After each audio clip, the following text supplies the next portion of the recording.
তো বন্ধুরা খাবার এসছে দেখো কৌটো করে। তো খাবারটা কোথা থেকে এসছে আগে বলি, এটা এসছে বন্ধুর বাড়িতে, মানে বান্ধবীর বাড়ি থেকে এসছে। তো ছেলের বন্ধুর মা, সে তো আমারও বন্ধু হয়ে গেছে, বান্ধবী যাই হোক। তো এখানে আছে স্যুপ, আর এই কৌটোয় আছে, চলো দেখাই খুলে, মোমো। তো এখানে ভেজ মোমো আছে, আর এটা হলো স্যুপ। তো চলো আমরা প্লেটে সাজিয়ে নিই। তো বাবানকে 4টে দিলাম, আমি 4টে নিয়েছি, সাথে একটু সস নিয়ে নিয়েছি। তো বাবানকে পড়ার থেকে নিয়ে চলে এসেছি বন্ধুরা, নিয়ে এসে এই যে এখন মা ছেলে মোমো খাবো। তো আসার পথেই আমি মোমোটা নিয়ে এলাম, আমাকে ফোন করে ডেকেছিল মোমো করেছে বলে। তো যাই হোক, সাথে আছে গরম গরম রসগোল্লা, পান্তুয়া। তো এখন খেয়ে নিই, চলো টিফিনটা, পরে আবারও আসছি। গুড মর্নিং সবাইকে, অনেক ভালোবাসা। আজ হচ্ছে বন্ধুরা পরের দিন, কালকে ওইটুকুই ব্লগ করা হয়েছিল, ছোট্ট করে খাবারটা দেখিয়েছিলাম। তো আজ পরের দিন, আজকে হচ্ছে বন্ধুরা বুধবার। তো আমি দেখো এই যে সকাল সকাল উঠেছিলাম, মানে তো এখনও পরীক্ষা চলছে, বৃহস্পতিবার শেষ হবে। তো বৃহস্পতিবার আছে তোমার ড্রয়িং আছে, আর আছে প্রজেক্টের কাজ জমা দিতে হবে। আর আজকে বুধবার, আজকে ছিল ওর স্বাস্থ্য, মানে মৌখিক পরীক্ষা। তো স্বাস্থ্য তো মৌখিকই হয় বন্ধুরা, লেখা হয় না। তো ওকে স্কুলে ছেড়ে চলে এসেছি। তো সঙ্গে সঙ্গে আসিনি, বেশ কিছুক্ষণ আড্ডা মারা হলো। আড্ডা বলতে বাবানের বন্ধুর মা, মানে যে আমার বন্ধু ও ছিল, আরও সাথে 2-1 জন ছিল, গল্প করছিলাম সবাই মিলে। তো গল্প টল্প করে এই যে বাড়ি এলাম। আর একটু দেরি হয়ে গেছে, তো এসে যে বিছানাটা আগে তুলে নিলাম, বিছানা তো তোলা হয়নি। ঝটপট করে সকালবেলা বাবানকে রেডি করিয়ে নিয়ে বেরোই, তো বিছানাটা আর তোলা হয়ে ওঠে। তো ফ্রেন্ড, তোমরা সবাই কেমন আছো? আশা করছি যে যেখানে আছো খুব ভালো আছো, সুস্থ আছো। আমিও মোটামুটি ভালোই আছি। আর ঠান্ডাও অনেক বেশি পড়ে গেছে, তোমরা বুঝতেই পারছো, আমি সোয়েটার গায়ে দিয়েছি। বিছানা একদম তুলে নিয়েছি, আর এই দেখো ঝেড়ে পুছে পরিষ্কার করে নিয়েছি। এখন বাজে বন্ধুরা, চলো তোমাদের একবার ঘড়িটা দেখিয়ে দিই। এখন বাজে 8টা 15। তো এবার যাব আমি রান্নাঘরের দিকে, চলে এসেছি রান্নাঘরের সামনে কলপারে। তো চায়ের বাসনটা আছে, ওটা মেজে নেব। আর সাথে আছে কাপড় জামা ভেজানো ছিল, তো ওগুলো ধুয়ে মেলে দিয়ে আসবো বন্ধুরা। তো মেলে দিয়ে এসে তারপরে হচ্ছে কিছু খাবার বানাবো।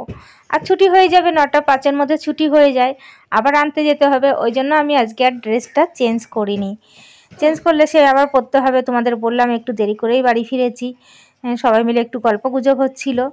তো শীতকাল পড়েছে, গল্পগুজব বলতে সবাই মানে সব গল্পগুজব বলতে হচ্ছে, সবাই একটু আলোচনা করা হচ্ছিল যে সবাই ঘুরতে যাবে। তো আমাকেও বলছিল তুমি যাবে কি আমাদের সাথে?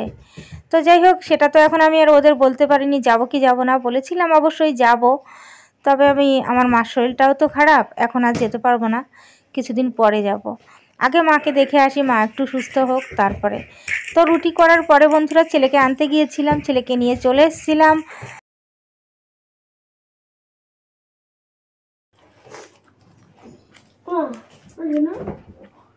তো বন্ধুরা বাজে এখন 9টা 40, আর এই যে খেতে বসে পড়েছি। বাবানকে স্কুল থেকে নিয়ে চলে এসেছি, চা করেছি গরম গরম, আর রুটি করেছিলাম। এখন খেয়ে নেবো, পরে রান্নাবান্নার দিকে যাব।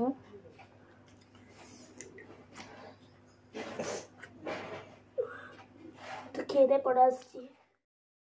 তো কত বড় সাপটা আর লম্বা, দেখলে অবশ্যই তোমরা বুঝতে পারছো। তো আমি বাইরে বেরিয়েছি, বেরিয়ে দেখি পুকুর পাড়ের সামনে এই যে মানে ডাঙাতে বলতে পারো, সাপটা উঠে এসে রোদ পোহাচ্ছে। তো সাপটা কিন্তু অনেকটাই লম্বা আর অনেকটাই মোটা, এরকম বড় বড় সাপ আছে এই পুকুরে। তো আগে খুব ভয় পেতাম, এখন আর দেখতে দেখতে অভ্যাস হয়ে গেছে বলে আর ভয় পাই না। চলো ঘরের দিকে যাই। তো বন্ধুরা ডিগি খুলে নিয়েছি, কি সবজি নেবো নিয়েও চলে এসেছি। এখানে কিছুটা বড়ি আছে, আর আছে এই যে সিম আলু বেগুন দিয়ে একটা বড়ি দিয়ে একটা নিরামিষ তরকারি করব। কালকের চিকেনটা আছে, গরম করলে খাওয়া হয়ে যাবে। তরকারিটা আমার একদম রেডি হয়ে গেছে বন্ধুরা, বড়িটাও দিয়ে দিয়েছি।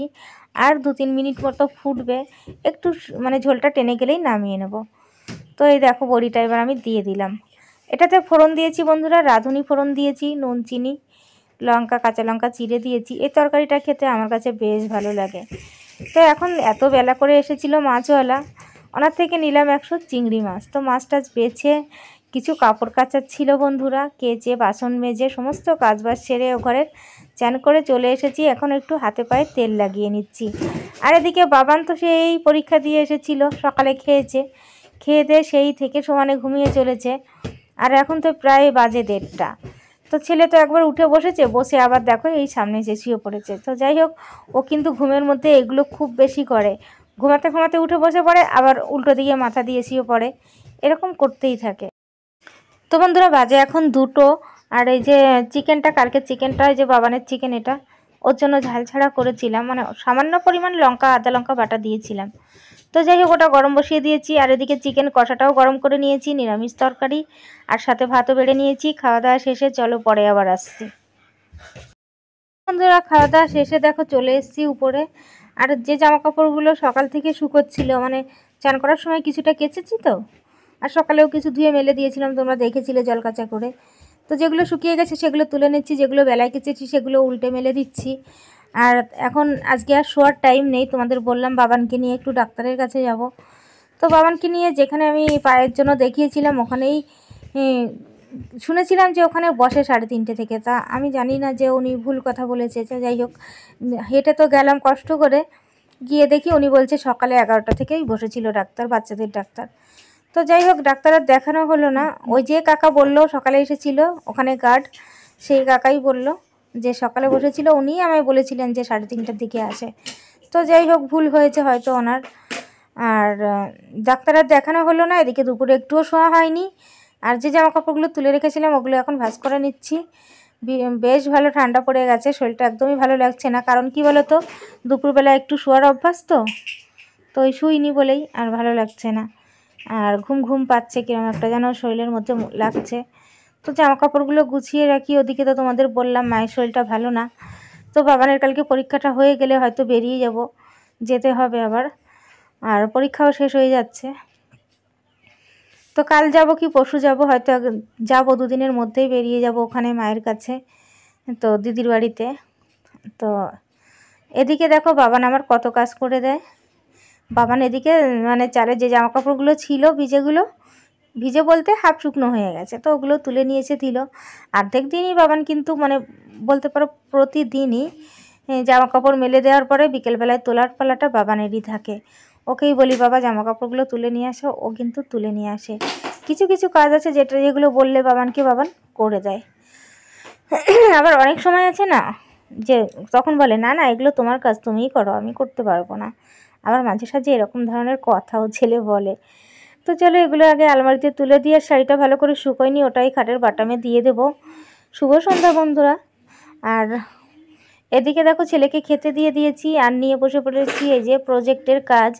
তো এখানে প্রজেক্ট করব একটা, আর বাবান খাচ্ছে বাবান খাচ্ছে দুধ বিস্কুট, আর আমি এখানে বসেছি একটু মুড়ি নিয়ে। তো ওই যে কষা মাংসটা ছিল, আলু ছিল, ওর থেকে কিছুটা নিয়ে মুড়ি দিয়ে খেতে ইচ্ছে করলো, খেতে বসলাম। খেয়ে দিয়ে চলে এসেছি, দেখো কিছুটা আটা মেখে নিয়েছি এই যে রাতের জন্য। আর এখানে দেখো আমি প্রজেক্টের কাজটা করছিলাম, ক্রিসমাস ট্রি, ওটা আমি করেছি কিন্তু ভালো করে করতে পারিনি। যাই হোক, যেমন পেরেছি করেছি। তো আজকের ব্লগটা বন্ধুরা এখানে শেষ করছি, সবাই আমার সাথে থেকো।